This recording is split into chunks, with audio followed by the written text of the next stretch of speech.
As illustrated in this diagram, we register the service with an Angular injector, and the injector provides the service instance to any class that defines it as a dependency. So what's actually involved with registering a service with the injector? To register a service, we must register a provider. A provider is code that can create or return a service, typically the service class itself. How do we register a provider? We define it as part of the component metadata. When we register a provider in the component's metadata, the Angular injector can inject the service into the component and any of its children. So we should register the provider at the appropriate level of the application component tree. If we register the provider for the product data service in the product list component, the Angular injector can inject the service into the product list component and any of its children. It could not inject the service into the product detail component unless we registered the provider again in the product detail component.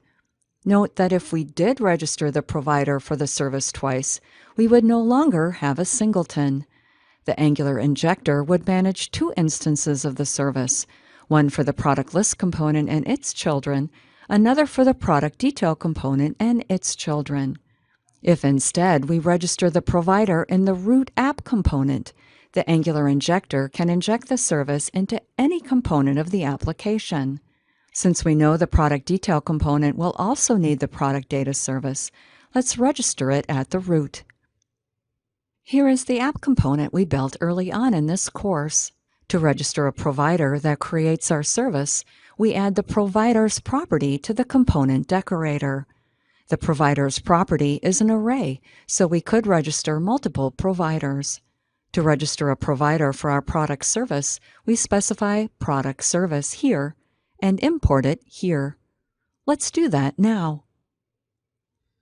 Here is the app component. In the metadata, we'll add the provider's property and specify our product service. So we of course need to import our product service. An instance of the product service is then available for injection in the app component or any of its child components. Now we can specify where we need the service to be injected.